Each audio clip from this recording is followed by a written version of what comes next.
E aí, pessoal, bem-vindos para mais um vlog neste canal. E neste vlog, esse é um vlog especial, tá? Vocês votaram.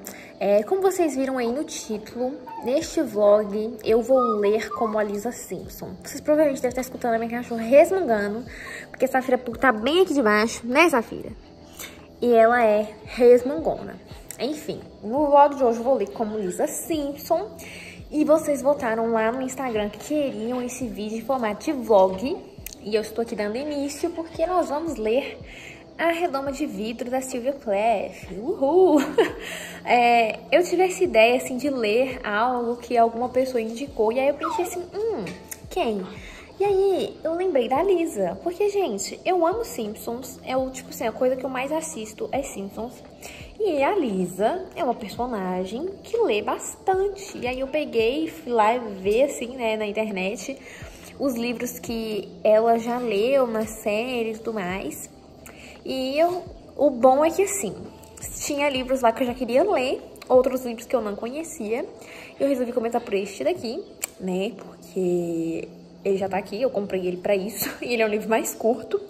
E nesse vlog, além de ler, a gente também vai, assim, conversar, porque, assim, a Lisa é uma garota de 8 anos, teoricamente. Ela já tem 8 anos há 30 anos, mas ela tem 8 anos. E aí a gente vai conversar também, tipo assim, se estes livros são livros que uma garota de 8 anos deveria ler. Porque pelo que eu sei sobre esse livro aqui, esse livro ele vai falar sobre um assunto meio pesado, ele é um tanto autobiográfico, eu vejo todo mundo comentando sobre isso, e foi o livro que a Sylvia escreveu antes de se suicidar. E aí ele vai falar, a Safira, gente, olha a Safira, me cortando, mas falando do livro aqui, antes que a Safira começa com o show dela, esse livro ele vai falar sobre depressão, parece. Eu não sei muito sobre a história, eu sei isso, e assim, né, será que um livro desse é um livro apropriado para uma garota, uma criança de 8 anos? Vamos ver aqui neste vlog. E é isso, hoje é quinta-feira, dia 4 de outubro. Ô, Safira! Não, gente, espera aí que eu vou... eu vou ter que mostrar ela dando chilique. Como é que... Será que tem como virar a câmera? Safira Pug. Por que você tá dando chilique, hein? Aí, a sushizinha chegou também. Mas pra finalizar esse trecho inicial, hoje é dia 4 de novembro. Não sei até quando vai esse vlog. E é isso, né, gente? Vocês vão me acompanhando aí na minha leitura. Eu tô fazendo um bolo ali agora, que me deu vontade de comer uma broa de fubá com manteiga. E é isso, daqui a pouco a gente se fala novamente.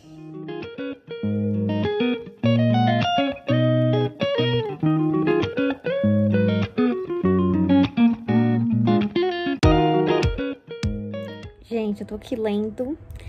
E olha quem que tá aqui me fazendo companhia. A gatitinha. E a Dora tá bem aqui. Não sei se vou conseguir mostrar, mas a Dora está aqui comigo e a gatitinha na delinha. E eu li bem pouquinho, eu tô bem no comecinho ainda. Estou na página 18, literalmente bem no comecinho.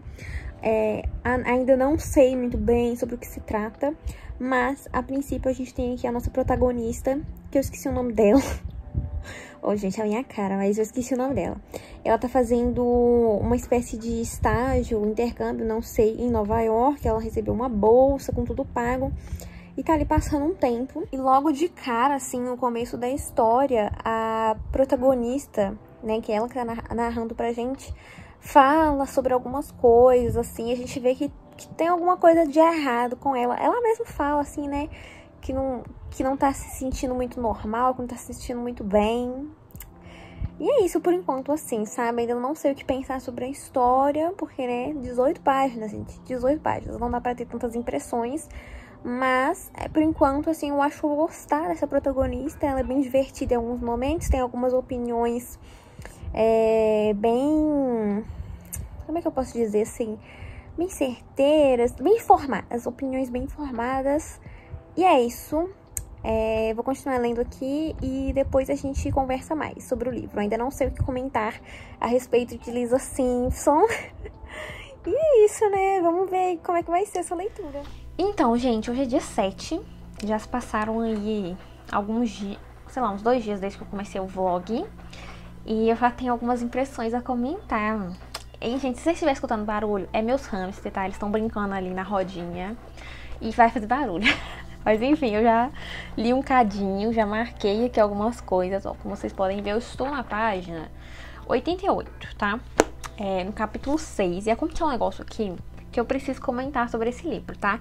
Porque, primeira coisa, quando eu peguei pra ler esse livro, eu não sabia sobre a sinopse dele, nem nada. Enfim, eu só sabia disso que eu vi as pessoas comentando, que ele tem um toque meio autobiográfico, que foi o último livro que a Sylvia escreveu e tudo mais. E aí, lendo aqui na sinopse, ler a sinopse muda um pouco a percepção que a gente tem sobre o livro, né? Porque aqui a gente tem a nossa protagonista, que chama Esther, né? Que ela é bem talentosa, ela tem um futuro promissor e tudo mais. E aí, tem uma parte que diz assim, ó. Em A Redoma de Vidro, livro publicado semanas antes de seu suicídio, Sylvia Plath apresenta mais do que um relato sobre a depressão. Então eu não tinha viajado nessa parte.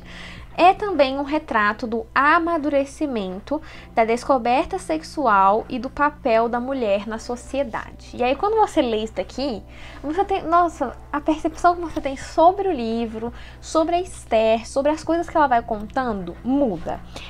Eu comentei ali no meu Instagram agora que, enquanto eu tô lendo esse livro aqui, eu tô lembrando muito de O Apanhador no Campo de Centeio. Porque os protagonistas dos livros, eles têm umas semelhanças. Primeiro que os dois estão em Nova York. Então eles estão relatando coisas em Nova York. Mas, além disso, os dois têm essa coisa da depressão. O Holden, ele tá o tempo inteiro durante a narrativa falando o quanto ele tá deprimido e tudo mais. E ele fica contando coisas que aparentemente são muito aleatórias e que a gente não vê tanto sentido nisso. Ai, gente, eu cortei o cabelo, vocês viram? Cortando aqui, mas voltando, né? Porque eu só queria comentar que, enfim, cortei o cabelo, caso vocês não tenham reparado. Mas voltando, né? O Holden, ele tá contando essas coisas. E aí, eu fiquei lembrando do Holden narrando essas coisas meio aleatórias, porque a Esther, ela vai fazer uma coisa meio parecida aqui, tá? Esse livro não tem uma narrativa muito linear, no sentido de que a Esther tá ali no presente, onde que tá acontecendo algumas coisas, só que ela fica relembrando coisas do passado, sabe? Então, assim, ela tá no presente, mas ela fica lembrando de uma coisa que aconteceu com ela, sei lá, na semana passada ou há um mês atrás, e ela conta isso pra gente. Então, ela vai fazendo essas digressões durante a narrativa. E acho que isso pode irritar algumas pessoas, mas eu gosto. Eu tendo a gostar de livros que não tem narrativa linear. E esse livro, ele tem essa narrativa, sabe? Então, no presente, a gente tem a Esther ali, trabalhando numa revista ali de moda, né? Estudando ali em Nova York, ganhou uma bolsa. E aí, igual, nesse momento aqui, que por isso que eu vim comentar, ela, né, teve intoxicação alimentar, tudo mais, e aí depois de ter ficado um pouco melhor, ela recebe um telefonema de um cara convidando ela pra sair. E aí, a partir desse telefonema, ela relembra de um relacionamento que ela teve com um cara chamado Bud. E aí, ela tá aqui contando isso que ela tá relembrando. E aí que entra no que eu queria comentar aqui e do que eu tô falando dessa relação com a sinopse. Porque o Bud, parece que ele, né, pelo que ela tá contando aqui, ele é um estudante de medicina. E aí, um dia, ele leva ela pra assistir algumas aulas, algumas coisas com ele no hospital. E aí ela assiste um parto. Gente, nossa, essa cena dela do parto é um pouco, assim, aterrorizante. Vou falar pra vocês, pra mim que sou mulher. E nessa cena, e aí que eu tô falando, né? O papel da mulher na sociedade. Porque na cena do parto, a gente vê claramente uma coisa que, assim, que eu já vi várias pessoas comentando sobre isso, de irem lá, ter o filho e de acontecer isso, e que, enfim, e que é um pouco ruim e tudo mais. E eu vou ler pra vocês a parte, tá? Eu vou ler pra vocês porque, sério, tipo assim, e na cena, eles ainda falam assim, o menino, né, que tá fazendo parto, né? Que ele vê a Esther ali e fala: se eu fosse você, eu não assistiria. Porque se as mulheres assistissem a partos e vissem como a raça humana iria se extinguir, porque ninguém ia querer passar por esse processo, gente. E realmente, assim, eu já vi uns vídeos por aí, eu vejo relatos de parto das mulheres contando como foi. Eu só fico pensando assim, Meu Deus do céu, eu não quero de jeito nenhum passar por um negócio desse, sabe? Eu acho que, sei lá, a gente tá no século 21, 2021, e eu ainda acho os partos uma coisa muito arcaica, um processo muito doloroso, um negócio assim que assim, sabe? Já poderiam ter inventado algo pra que não fosse tão agressivo pra gente. Ah, enfim, tá? E aí, a hora você vê a cena, né? Começa na página 75. Aí o estudante fala assim, ó, melhor não ver. Você nunca vai querer ter um bebê. Não deviam deixar mulheres verem isso. Seria o fim da raça humana. E realmente, minha filha, porque eu lembro aqui, se eu já não queria, agora que eu não quero mais. Aí começa a Esther contando, né? Então, assim, a primeira coisa que já vem e que você já sente assim, aquele baque, né, desse momento, é ela falando: fiquei tão chocada com a mesa onde estavam colocando a mulher que emudeci. Parecia uma horrenda mesa de tortura, com aqueles estribos de metal numa ponta e fios, tubos e instrumentos que eu não sabia para que serviam na outra. Aí já começa o negócio aí. Só que aí vem a parte onde que o bebê tá saindo em si, tá? Gente, relaxa, tá? Isso não é spoiler, isso não atrapalha nada da história, tá? Só porque eu quero comentar essa parte mesmo. Aí ela narra o seguinte, ó.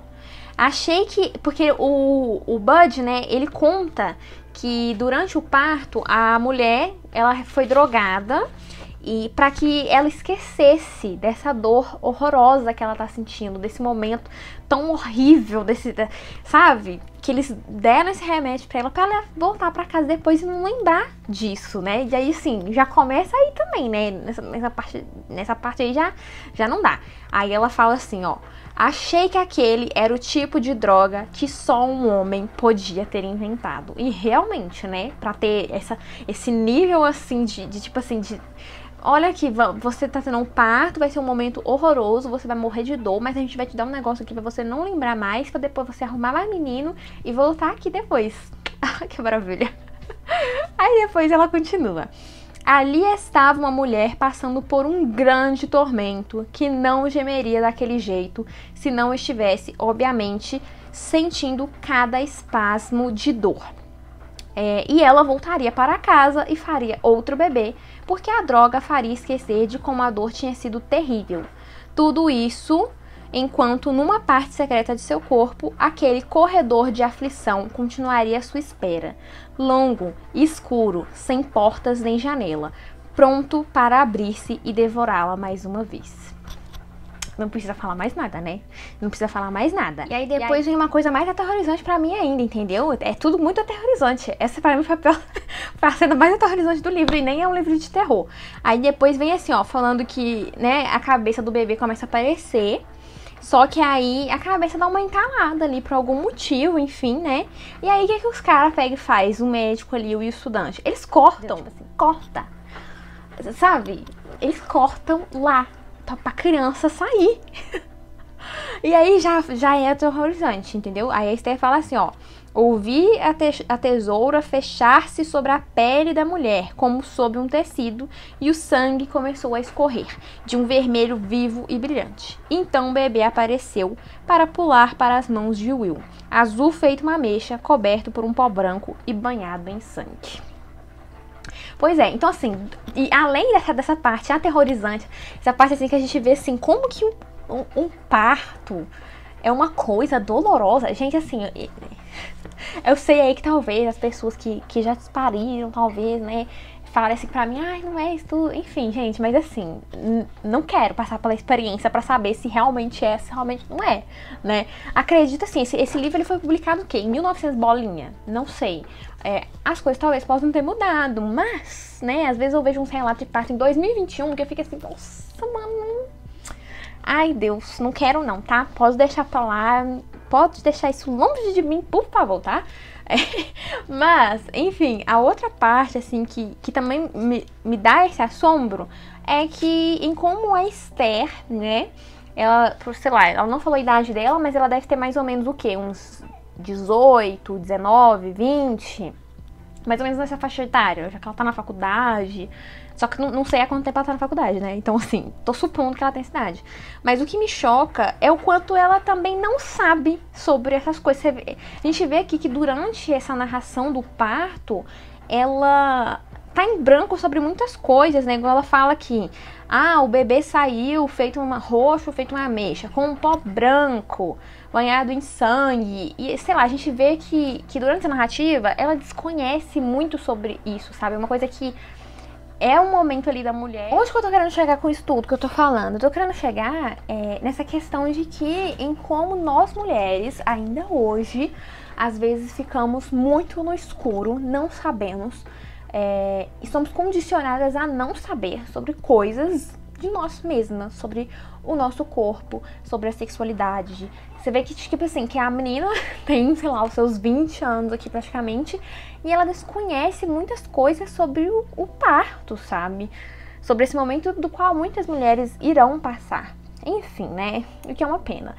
E eu acho que, né, a partir do momento que a gente vê, né, que o livro se propõe a falar sobre esses assuntos, as nossas percepções sobre as coisas que a Esther estão contando deixam de ser coisas aleatórias, né? Porque a princípio a gente tem essa pressão, ela tá contando essas coisas aleatórias aqui e tudo mais, mas a gente vê que não é muito bem aí esse o caso.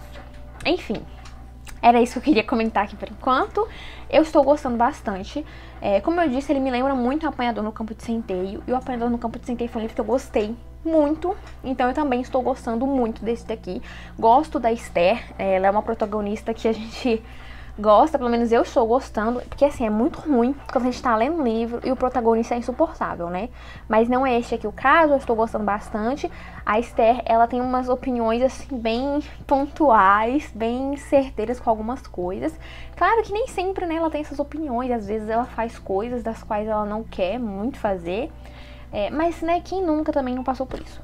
E é isso, né, gente? Eu queria comentar com vocês agora. Vou continuar fazendo a minha leitura. E vou voltar aqui depois que, sei lá, que eu leia mais umas 50 páginas, pra esse vlog não ficar gigante.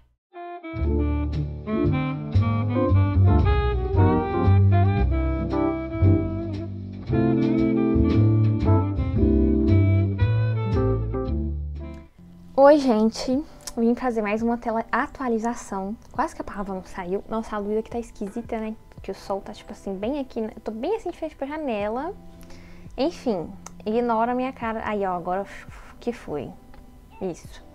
Enfim, eu estou aqui, gente, lendo A Redoma de Vidro. Tem algumas considerações. Eu estou na página... Opa! 167. Passei da metade. A Esther teve o seu colapso. Porque, né, o negócio desse livro é que vai chegar um ponto em que a Esther, né, que é a nossa protagonista, vai ter um colapso. Ai, gente, assim, esse livro ele é um livro pesado, tá? Vou falar primeiro da Lisa Simpson, porque, né, este vlog né, um vlog dedicado a ler como Lisa Simpson.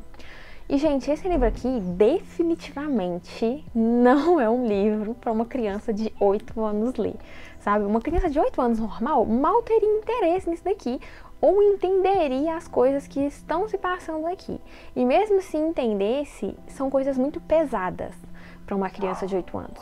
Tá que a Lisa Simpson não é uma criança normal, né? Ela é meio superdotada, mas ainda assim, sendo superdotada, não seria o tipo de livro que eu deixaria uma criança de 8 anos ler, sabe? Meu irmão tem 12, eu não deixaria meu irmão de 12 anos ler isso daqui.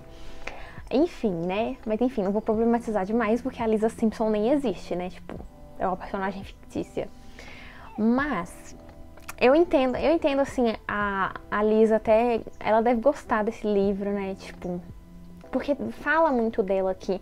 Porque assim, gente, a Lisa, ela é aquela garota que ela é muito inteligente, ela não tem amigos. Você vê que a Lisa é uma criança sozinha, ela não é uma criança muito normal, ela não tem amigo, igual o Bart tem o Milhouse, ela não tem um Milhouse, assim, sabe, nesse sentido de amizade, tá que o Milhouse quer ser o namoradinho dela, mas ela não tem amigos, então sinto que a Lisa, apesar de que o desenho, ele não fala assim dessa forma, essas coisas de depressão e tudo mais, mas a gente vê que a Lisa tem esses aspectos. Então, é um livro para se identificar. Então, acho que a Lisa, quando lê isso daqui, ela vai se identificar com esses momentos que a Esther tá passando. Porque a Esther, assim como a Lisa, é uma jovem talentosa, promissora, as pessoas esperam muitas coisas delas, justamente por elas serem inteligentes e tudo mais. E além também de ter a questão de ser mulher. Ser mulher já tem um peso muito grande nisso daqui. Ai, gente... Mas enfim, falando sobre o que eu li até então, né? Como eu disse aqui, onde eu cheguei, a Esther entrou em colapso. Já tem, na página que eu tô, já tem 20 dias que ela não consegue dormir, que ela não consegue ler, que ela não consegue comer. Então, e aí quando começa a acontecer essas coisas com ela, né? Ela tem uma médica da família, essa médica da família vai indicar pra ela um psiquiatra. Só que eu até esqueci de pesquisar, gente, quando que esse livro foi escrito. Porque aqui o tratamento que a Esther vai ter, tipo assim, gente, é um tratamento que assim, que é um absurdo, sabe? É um absurdo que teve um momento na época que as pessoas com depressão eram tratadas dessa forma. Ela vai fazer um tratamento de choque. Que pra quem não sabe o que é, você vai lá na clínica lá do psiquiatra, ele vai colocar um negócio na sua cabeça e você vai levar choque, sabe? E é isso que vai acontecer com ela. Não sei. E assim, né, falando um pouco da Silvia, o pessoal fala que esse livro ele tem esse toque meio autobiográfico. A Silvia, né, se suicidou após poucos dias, sei lá, depois do lançamento desse livro aqui. E eu não sei se ela chegou a fazer esse tratamento de choque, como que foi, enfim. Quando eu terminar de ler esse livro, pra deixar esse vlog bem completo e eu não precisar fazer uma resenha depois, vou dar uma pesquisada sobre esse livro, vou pesquisar sobre a Silvia e no final desse vlog eu vou falar sobre essas questões. Mas, onde que eu tô querendo chegar, gente? É até difícil falar sobre esse livro. Esse livro é um livro difícil, tá? Então, eu já deixo aqui um alerta de gatilho pra depressão, suicídio, que mais? Enfim, ele tem esses gatilhos aí, provavelmente deve ter outros, agora que eu não tô me adicionando, mas tem. Então vamos lá, né, gente? Primeiro eu vou falar aqui sobre a minha impressão que eu tive até então da narrativa. Esse livro aqui, ele é um livro que vai incomodar algumas pessoas, eu acho. Ele não vai ser uma boa experiência para qualquer um, justamente a princípio por causa dessa narrativa. Por quê? A gente tem uma narrativa que está acontecendo no presente, que é ali a Esther em Nova York, estudando e ganhou uma bolsa e tal, e aí ela volta pra casa, enfim, tem o colapso. Essa narrativa no presente. Só que em meio a essa narrativa no presente, a gente tem outras narrativas, são ramificações dessa narrativa, onde que, sei lá, às vezes a Esther, igual teve uma hora que ela recebeu uma ligação de um cara chamando ela pra sair. Então aí, ela vai pro passado pra contar sobre alguma coisa que aconteceu com ela com relação a um outro namoradinho. Então, em meio a essa narrativa que tá no presente, ela vai voltando pro passado e vai contando coisas que a princípio a gente olha e pensa que são aleatórias. De pensa, putz, por que ela está contando essas coisas? Mas quando você chega aqui e vê o foco desse livro, faz total sentido ela começar a contar isso. Por quê? No presente a gente tem essa construção de como ela foi chegando até um momento derradeiro de depressão e ter esse colapso de tipo assim, né? De perceber, tem algo de errado aqui. E aí as narrativas que ela vai contando no passado, ela vai mostrando situações em que nós mulheres, às vezes, nos vemos, sabe? Com relação a homem, com relação a como a sociedade nos trata. E aí vem um pouco desse título, né? Eu ainda não cheguei na parte que o título é comentado no livro, mas quando a gente para analisar, nós mulheres, nós todos no geral, mas nós mulheres, falando aqui do foco do livro, estamos em uma redoma de vidro que a sociedade nos coloca. E a Esther está nessa redoma de vidro. Então, o momento que ela tem essa coisa, né, desse grande colapso, é quando ela tá prestes a terminar a faculdade, e aí ela tem que decidir o que ela vai fazer da vida dela. E aí tem um dado momento até que ela fica meio assim, né? Ah, eu quero ser poeta e não sei o quê. Ah, mas aí tem essa questão de ser mãe e casar. Ah, ser uma grande editora. Então ela vai colocando várias possibilidades, só que uma possibilidade exclui a outra, né? Então, por exemplo, igual ela coloca de casar e ter filho. Se ela casar e ter filho, pra época aqui, né, a gente tem que levar em contexto aqui o ano que esse livro foi escrito, que agora eu não vou saber dizer, mas eu vou deixar aqui na tela. Ela fazer essas coisas exclui ela de fazer as outras coisas.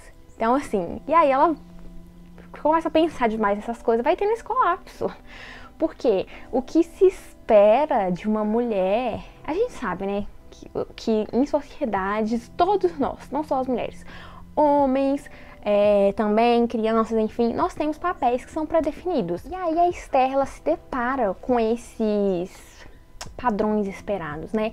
Tanto que numa dessas digressões que ela faz no passado, ela tá contando sobre esse namoradinho dela, num dia que ela faz uma pergunta pra ele, assim, meio que sem esperar nada, de se ele já teve alguém, de, tipo assim, se ele já se relacionou sexualmente com alguém. E aí o menino fala que sim. E a Esther fica meio assim, em choque. Por quê? Porque ela foi ensinada a se guardar para o casamento, para aquele homem, entendeu? Especial. E aí, tipo assim, ela não pode. Então ela fica chocada, porque ela achava que também era assim, porque funcionava assim pro homem. E aí quando ela tem esse baque de descobrir que não é bem assim, que o homem ele não é ensinado a se guardar para sua esposa, ela fica meio assim, chocada. Ela basicamente fala que não vê sentido de que as mulheres têm que se guardar para um homem que teoricamente é virtuoso, mas que na vida real ele finge ser virtuoso e que ele tem duas vidas. A vida onde que ele é ele mesmo e a vida onde que ele finge ser virtuoso para a sociedade. Então assim, ó, é um tapa na cara que ela fala, né, gente? Mas, enfim, voltando a fugir, parando um pouco agora de falar sobre essa parte da mulher, porque acho que eu falei demais, voltando à parte da depressão, como que a depressão é lidada aqui, né? Porque a Esther, ela tá passando por esse colapso, de sentir todo esse peso que a sociedade coloca em cima dela e ela não sabe o que fazer. Ela não sabe se ela vai ser poeta, ela não sabe se ela vai ser uma editora, se ela vai fazer taquigrafia, se ela vai casar, se ela vai ser mãe e não sei o quê. Então, ela tá sentindo esse peso e tá tendo esse momento, sabe, onde que as pessoas deveriam ajudá-la. Só que as pessoas não fazem isso, né? Como eu disse, ela vai receber um tratamento de choque. Gente, é surreal. Eu queria saber o que passa na cabeça das pessoas que ela acham, vamos dar um choque aqui nessa pessoa, na cabeça dela, que aí ela vai voltar ao normal. E aí, né, quando ela vai passar por esse tratamento, e aí ela tem a primeira experiência, ela ainda fala assim, ó, né, ela conta como que foi, o que ela sentiu, e aí ela diz assim: fiquei me perguntando o que é que eu tinha feito de tão terrível. Porque, putz, isso não é um tratamento. Isso parece que você tá sendo punida por alguma coisa que você fez, né, de, tipo, levar um choque ali. Então, isso é uma coisa que me revolta aqui nesse livro, essa maneira como que as coisas estão sendo lidadas. E após isso, né, a Esther fala que não vai mais, que ela não vai voltar, ela fala pra mãe dela que ela não quer fazer esse tratamento de choque. E aí, depois, a Esther começa a comentar sobre suicídio. E aí, né, que eu falando que tem o alerta de gatilho para esse livro aqui. Então, a gente vai vendo aqui o que vai passando pela cabeça dela e o que ela pensa sobre isso, né? E a gente vê que ela tá bem mal. E aí, ela até comenta assim, ó, que ela pensa, ela fala, né, de tentar. Então, tipo assim, é bem explícito no sentido de que ela narra o momento em que isso passa pela cabeça dela, o que ela pensa em fazer. Só que aí ela não faz. E aí ela diz assim, ó: mas quando chegou a hora, a pele do meu pulso pareceu tão branca e indefesa que não consegui fazer nada. Era como se o que eu quisesse matar não estivesse naquela pele, ou no leve pulsar azul sob o meu dedão, mas em outro lugar, mais profundo e secreto, bem mais difícil de alcançar. Então, né, gente, assim... é um livro pesado, tá? Então já tô falando aí pra vocês. E é isso, gente, que eu queria comentar agora. Eu vou continuar lendo. E aí, como eu disse, ao final do vlog, eu vou fazer essa pesquisazinha aí sobre a Sylvia e sobre esse livro aqui, né? E vou trazer essas coisas pra vocês aí ao final. E é isso que eu queria comentar com vocês. Vou continuar minha leitura aqui. Eu acho que agora eu volto só pra comentar depois que eu terminar de ler o livro. Então, né, gente, voltei. Eu terminei de ler A Redoma de Vidro. E assim... foi a experiência ler esse livro. Esse último take vai ser quase uma resenha, porque, nossa, esse livro, ele tem muitas camadas e ele rende uma baita de uma discussão em vários sentidos, tá? Mas vamos lá para as minhas impressões, assim, finais aqui. Esse livro, como eu tinha comentado com vocês, eu não sabia quando ele tinha sido publicado, mas eu pesquisei. Ele foi publicado em 1963, tá? E nessa época, a gente estava tendo um segundo movimento do feminismo. Então, tinha uma segunda onda com a chegada do anticoncepcional e outros métodos contraceptivos. E por que eu tô falando isso? Porque essas questões, elas vão estar presentes na obra. Como eu comentei em alguns takes passados, a gente tem essa questão da maternidade. A maternidade ela é muito abordada aqui, é a visão que a Esther tem, né? Porque espera-se o quê? Que a mulher case e tenha filhos. Só que a Esther, ela tem uma visão bem diferente, ela meio que não quer isso. E em dados momentos, a gente vê um confronto dessa personagem pensando assim, que se ela tiver filhos, ela não vai poder fazer as outras coisas, né? Como eu comentei, tipo assim, ela não vai poder ser uma escritora, uma poetisa, uma editora, enfim. Ela vai ter que se dedicar ali à vida de esposa e mãe. Enfim, então esse livro aqui, ele vai abordar muito dessas questões do pensamento feminista do século XX. Então, assim, essa já é uma questão que já abre grandes discussões dentro do livro, mas eu acho que o foco principal aqui, para além disso, é a própria depressão e as doenças mentais. Então, o livro ele vai abordar aqui, como eu comentei, essa difícil realidade que essas pessoas que sofrem de depressão, elas vivem, principalmente na década de 60, tá? Então, a gente vai acompanhar a dificuldade dos próprios médicos em tratar essas pessoas, tá? A própria medicina, nessa época, não estava preparada. Então, a gente tem aqui um relato de uma pessoa que está sofrendo disso. Então, a gente tem esse relato mais íntimo, sabe? E aí, por isso que também as pessoas comentam de ser autobiográfico. Eu, geralmente, tendo a separar autor da obra. É uma coisa que eu aprendi logo quando eu cheguei no curso de letras, né? Eu faço letras. Então, a primeira coisa que a gente aprende é separar autor da obra para poder estudar a obra em si. Só que quando a gente olha para esse livro aqui, você lê esse livro e você pensa na Silvia, é um pouco complicado de separar autor da obra. Ainda mais na hora que a gente tá, assim, vendo a Esther no seu processo mais íntimo ali, nos seus pensamentos. Ela vai ter pensamentos suicidas. E assim, pra mim, a pessoa que escreve isso daqui, da forma que escreveu, só quem está passando ou já passou por isso, vai conseguir escrever de uma forma tão íntima e tão detalhada sobre esse assunto, sabe? Acho que não há pesquisas sobre depressão e sobre saúde mental que faça alguém escrever algo dessa forma, sem a pessoa ter passado por isso. Então, quando a gente analisa a trajetória de vida da Silvia, os problemas no casamento com o Ted, as tentativas de suicídio e tudo mais, a gente vê que pelo menos assim, tem esse toque meio autobiográfico, sim. Os estudiosos da Silvia apontam essas questões aqui na obra.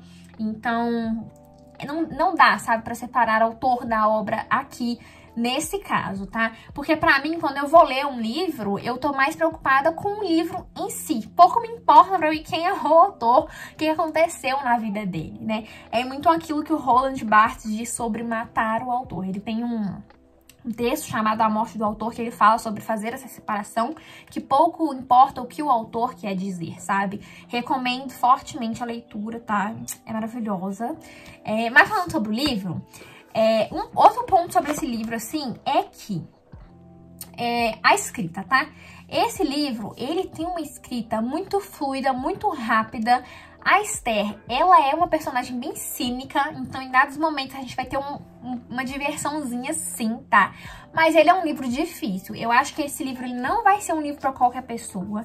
Não vai ser qualquer um que vai começar isso daqui e que vai conseguir até o fim, ou que vai ir até o fim de uma forma linear e rápida. Talvez vão ter pessoas que vão ler esse livro fazendo pausas, aos poucos. E esse realmente, ele não é um livro pra você ler rápido ele de uma vez. Eu li, mas é porque eu sou estranha.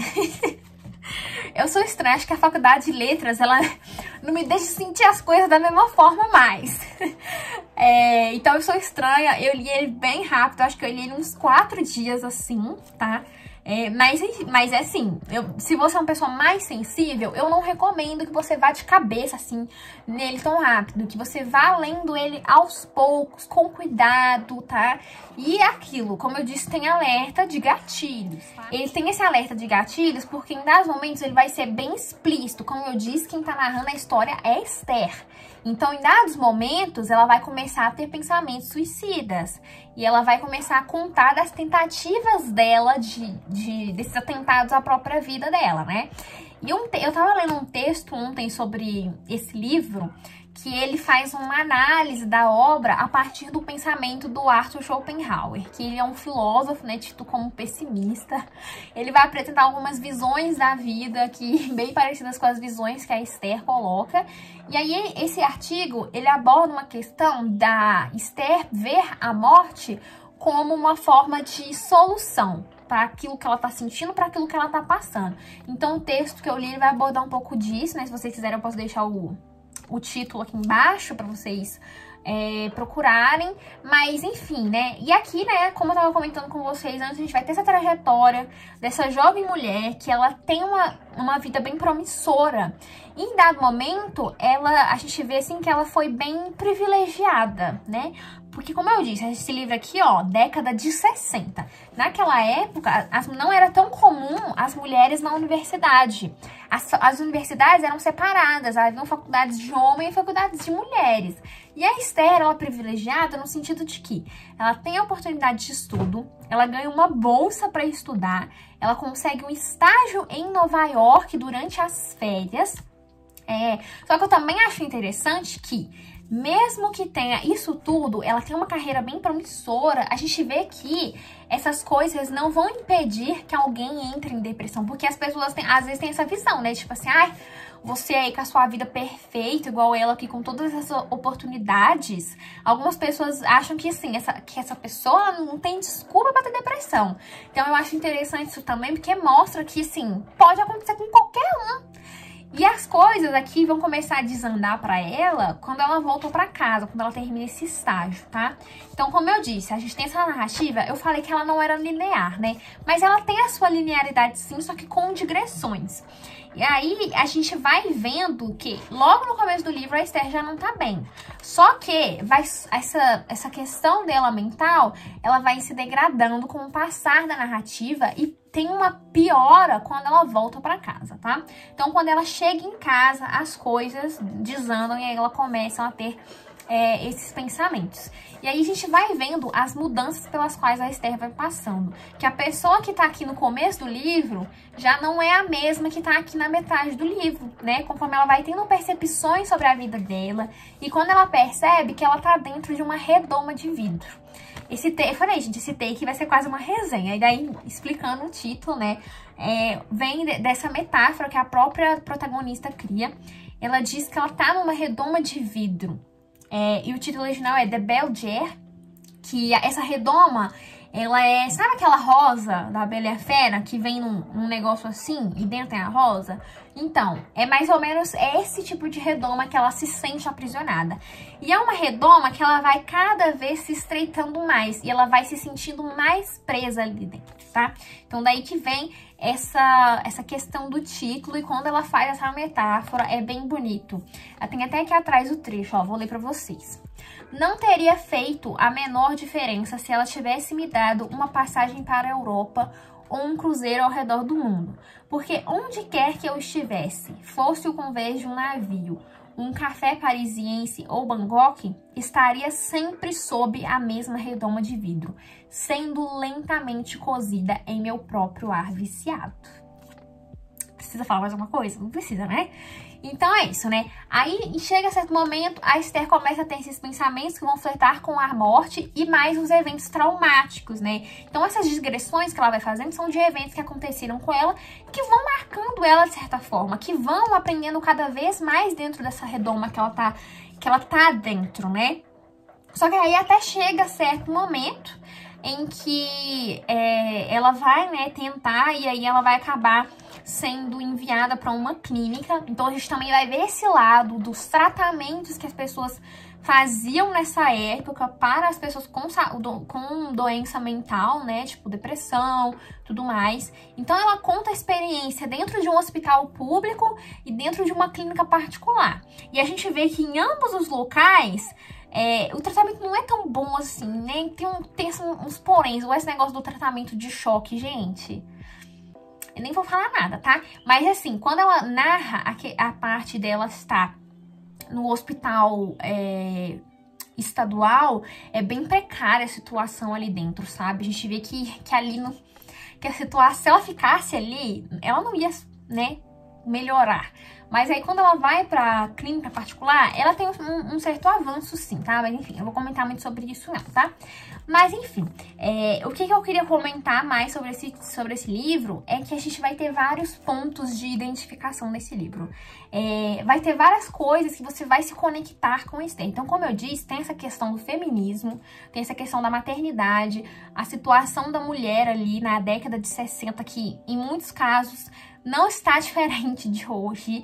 Além disso, tem essa questão da saúde mental. Então, ele é um livro para que você vai se identificar com ele em alguma medida, principalmente se você é mulher, né? Quem é mulher e lê isso daqui vai se identificar em diversos momentos, tá? Ele traz uma visão aqui bem clara sobre o que se esperam de uma mulher, de que se você fala que você não quer ter filhos, você é louca, você é neurótica e tá errado, e não porque você vai mudar de ideia. Ah, você tá falando isso porque você não teve filho ainda, porque na hora que você tiver filho, você vai mudar totalmente. E aí toda essa visão de que nós temos um dom inato, natural para a maternidade. Esse livro também permeia essas questões, tá? Então, esse é um livro que ele rende bastante discussões, mas como eu tava comentando, ele é um livro difícil. Ele tem uma escrita fácil, ele tem uma escrita leve e divertida, mas os temas que ele traz, os temas que ele aborda, são temas difíceis. São temas que nem todo mundo vai conseguir levar tranquilamente, sem ficar de boa. Quando eu terminei, eu já vou falar pra vocês, ó, eu não chorei, eu não me emocionei, mas quando eu terminei o livro, eu fiquei um tempinho assim, absorvendo, pensando o que eu tinha lido. Sabe aquele livro que você acaba de ler, que você fica um tempo lá assim, ó, pensando no que você leu e que ele, né, no que ele se despertou? E é isso. Vai ter gente que vai se emocionar, vai ter gente que vai ficar triste, vai ter gente que não vai conseguir levar. E eu entendo quem não conseguir levar, sabe? Eu entendo, porque como eu disse, ele é um livro difícil. E eu tô batendo nessa tecla, gente, porque, né, se você for tentar ler, pra você saber o que você vai encontrar aqui, tá? E esse livro aqui, ele é o único romance da autora.